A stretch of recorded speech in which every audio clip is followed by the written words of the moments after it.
Imagine tapping into YouTube's, massive audience, building a channel, earning significant income, and doing all of that without ever showing your face or even recording a single video yourself. Sounds a bit like science fiction, doesn't it? Yet for some people, this is actually becoming a very real and, well, very lucrative reality right now. Today, we're doing a deep dive into something called YouTube automation.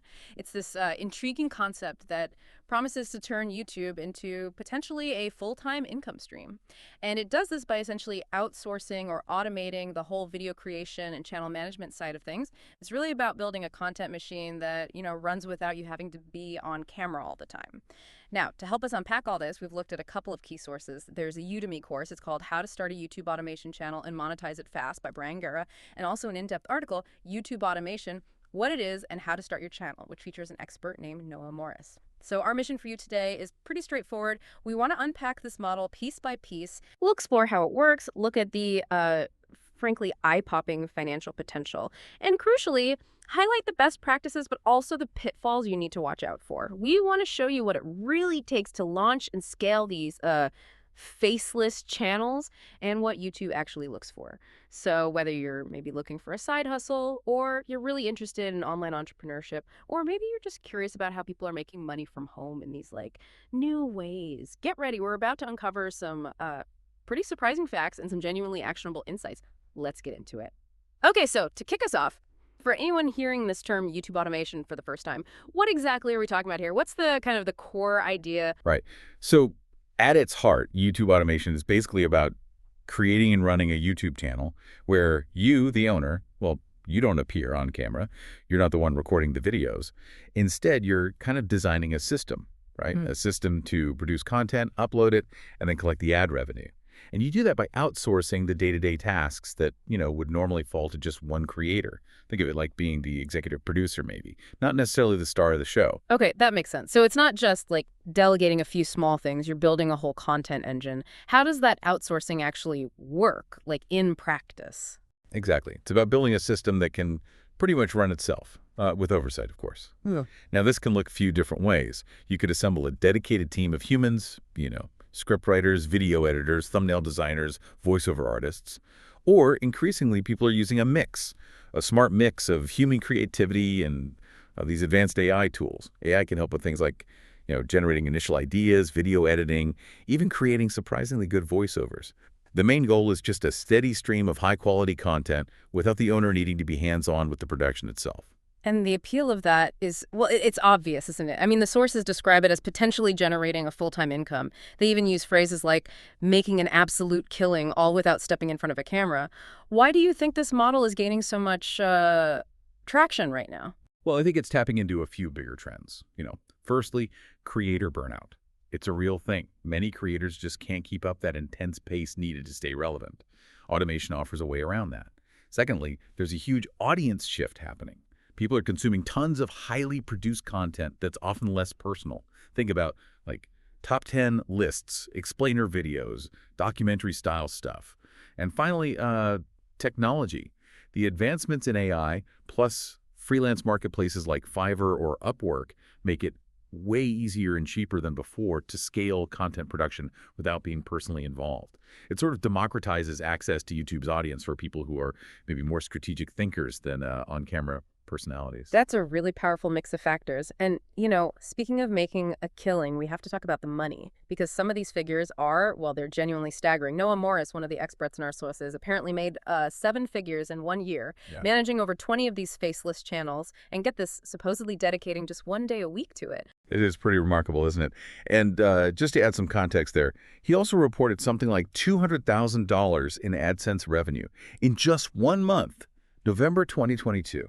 And if that wasn't eye-watering enough, $500,000 in just 90 days from automated content. Our sources also mention other creators seeing returns like upwards of $20,000 per video from an investment of maybe around $250 for that video. Now, these figures, they sound unbelievable, but they are based on actual performance data from successful channels, apparently. Unbelievable is definitely the word. Okay, so for our listeners thinking, hang on, this sounds way too good to be true, what's the immediate reality check, and how do we even start tracking this kind of revenue? What's the key metric we should know about? Yeah, that's a great question. And being skeptical is healthy here. These massive numbers, they're from the top performers, right? They represent the potential, not some kind of guarantee.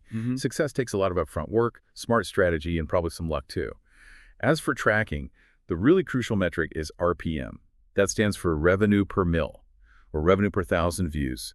It's basically an estimate of what you, the creator, earn from ad revenue for every 1,000 views your videos get. So like if your channel has an RPM of $10, you've theoretically earned $10 for every 1,000 views across your channel. It shows how well your views are monetizing. Right, so it's not just about getting loads of views, it's about getting the right kind of views. And it seems like picking the right niche is absolutely critical for those high payouts. Noah Morris, for example, strongly recommends focusing on high-paying niches, things like sports, celebrities, and even crime-related content. Why those specifically? Exactly. It's quality over quantity in terms of monetization potential. These specific niches, sports, true crime, celebrity news, they often achieve what Noah calls insanely high RPMs. You mentioned examples like $14 or $15 RPMs, especially in Q4, the holiday season when advertisers spend big. The reason these niches often pay more, it usually comes down to who's watching and what advertisers want. Audiences interested in, say, luxury aspects of sports or finance within celebrity news, they're seen as having more purchasing power. So advertisers are willing to pay a premium to reach those viewers because they think they're more likely to buy something. Makes their ad spend more effective, you see. And it's not just the topic, is it? It's also about where those viewers are actually watching from. Yeah. Geographic targeting. Well, it's a huge factor.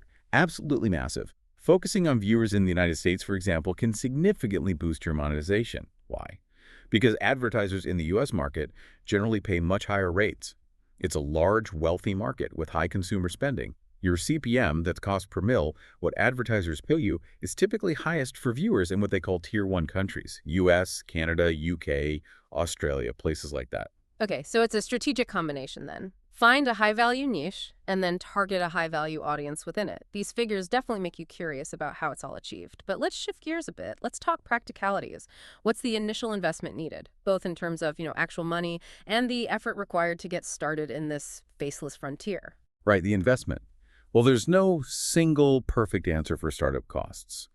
It genuinely depends. Depends on how many channels you're aiming for, the topics you choose, how consistently you plan to upload.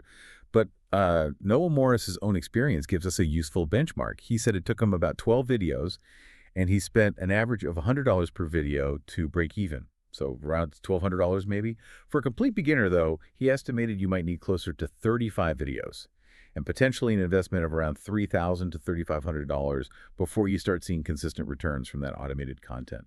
It's definitely a runway you need to be prepared to fund upfront. That's a pretty solid estimate to keep in mind, $3,000 to $3,500. Okay, so beyond the money, there are also some non-negotiables if you want to actually make money through the YouTube Partner Program, right?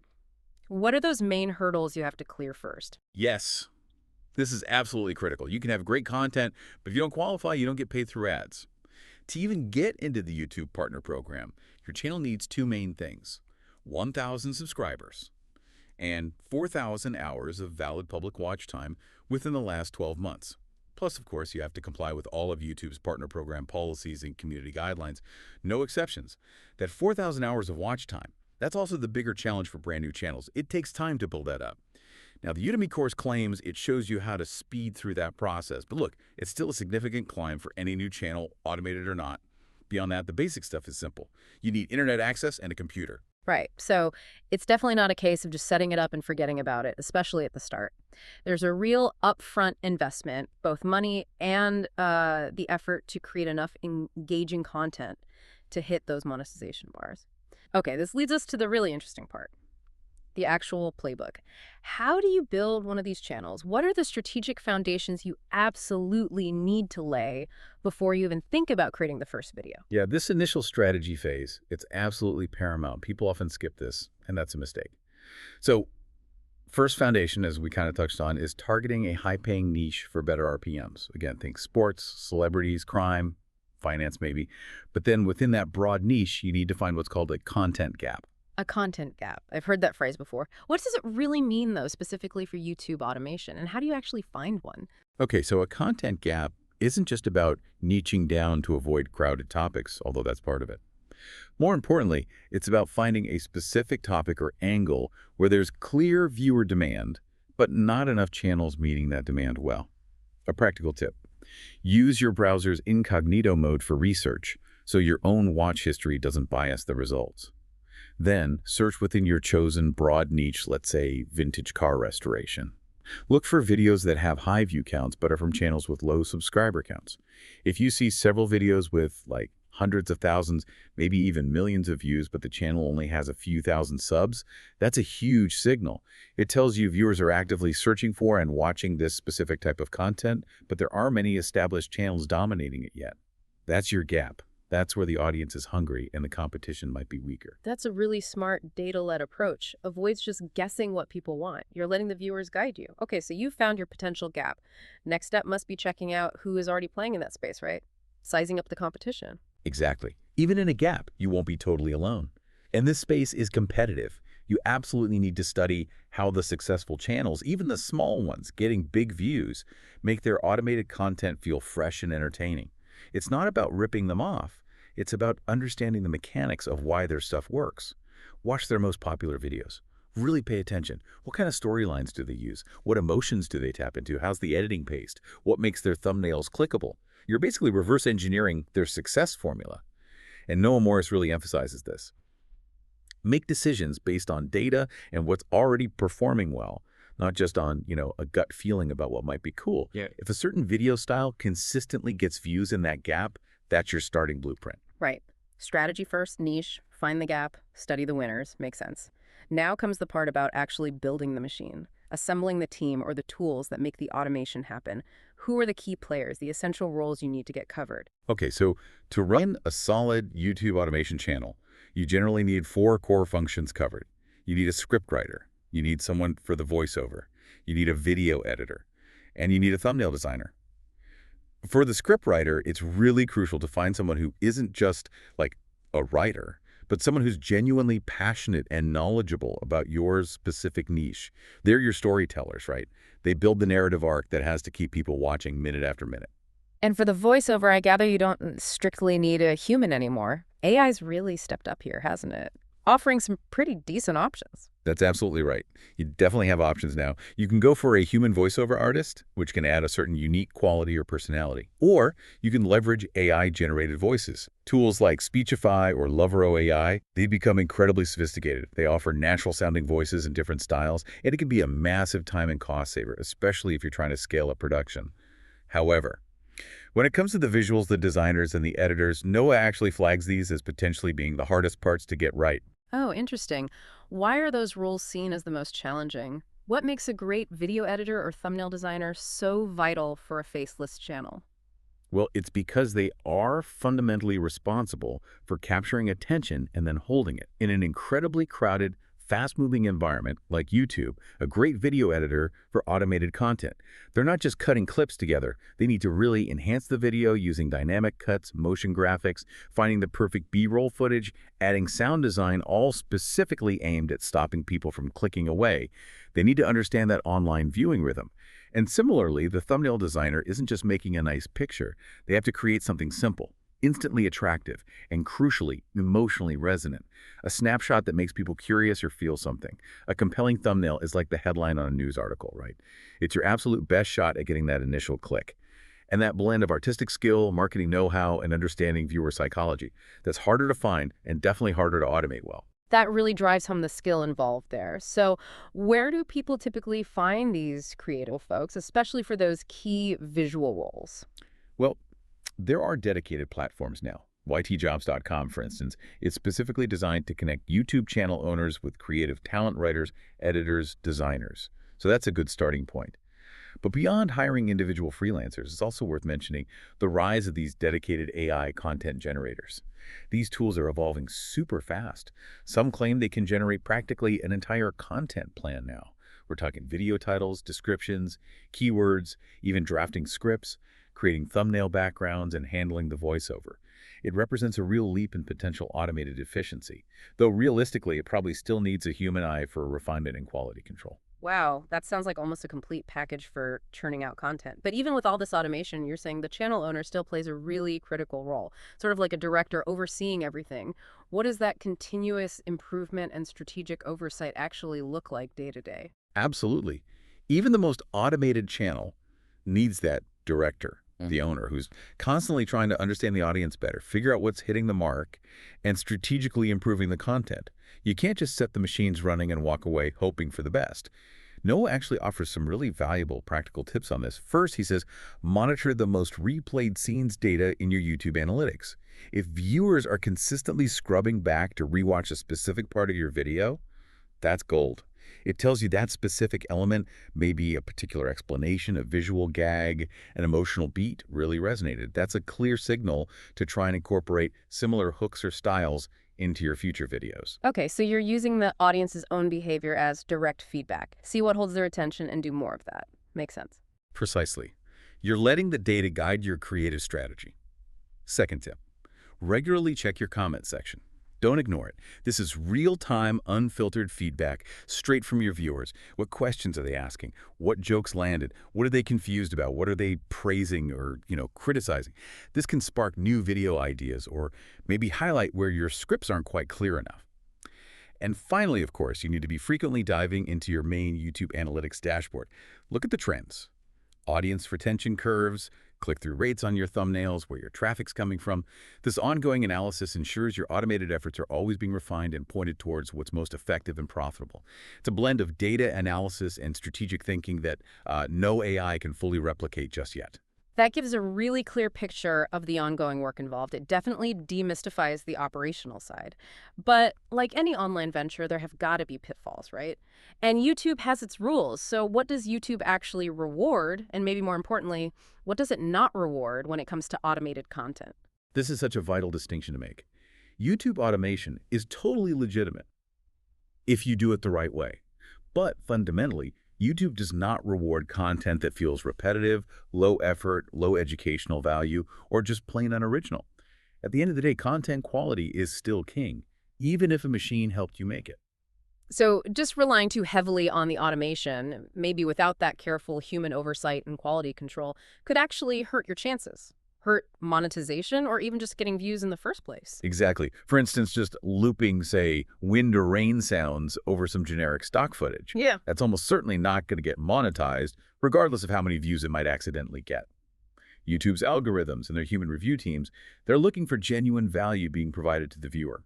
The key thing is you need to be creating original content that viewers find genuinely engaging, and preferably, according to the sources, something that has a clear storyline or delivers real educational value. It's all about transformation and adding something unique, not just assembling pre-existing parts without thought. Right. They want real engagement, not just background noise or recycled stuff. It makes you wonder then, what parts of human storytelling or connection can never really be fully automated? And how do creators in this space try to inject that? That's a great question, and it really gets to the core challenge, I think. While AI can, generate a functional script or a clear voiceover, that nuanced emotional journey, the unexpected witty comment, the subtle buildup of suspense, or that authentic spark of curiosity that truly hooks an audience, that often still requires a human director's sensibility. So the human role shifts, doesn't it? It becomes less about the manual production labor and more about the high-level strategic storytelling, the quality control, and really understanding the emotional triggers for your specific audience. And this also brings up the absolutely critical issue of just following the rules.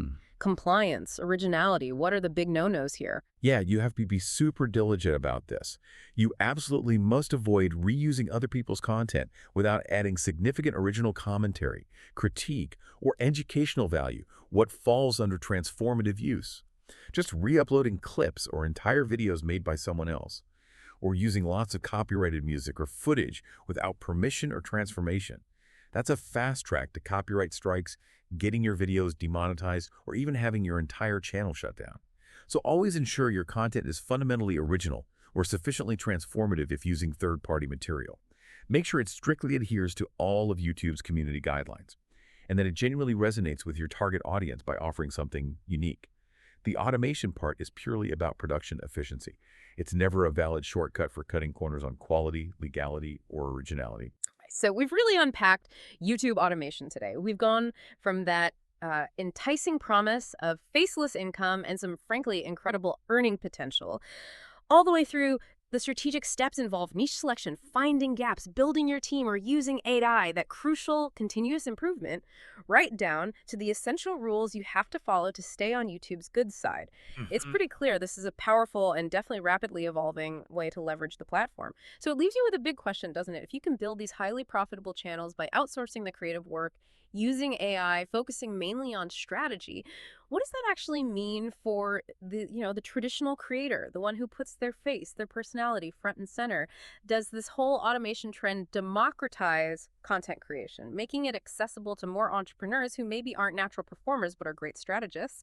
Or does it risk just flooding YouTube with slick, high quality, but ultimately kind of impersonal, maybe even soulless content? And in this landscape that's becoming more automated, what unique human touch, what quality becomes even more valuable, maybe even irreplaceable? That really is the fascinating tension here, isn't it? On one hand, yes, it absolutely lowers barriers to entry. It democratizes access, allowing people strong on strategy, but maybe less so on camera to build significant businesses. That's powerful. But the risk you mentioned, a flood of polished but impersonal content that's very real too, ultimately, I suspect the unique human elements, things like genuine personality shining through, vulnerability, spontaneous humor, deep empathy, maybe a truly distinctive narrative voice or perspective, those might become the ultimate differentiators, the things that are truly scarce and valuable. In a world potentially full of highly efficient content machines, maybe authentic human connection becomes the thing people crave most. Authentic connection as the ultimate scarcity. That's a powerful thought. Well, this deep dive certainly reveals a rapidly evolving frontier in online entrepreneurship. The tools are there, the strategies are being refined, but it seems like ultimate success, even in automation, still hinges on deeply understanding your audience and delivering genuine, engaging value, however you choose to produce it. We really hope this deep dive has given you plenty to think about and perhaps explore further.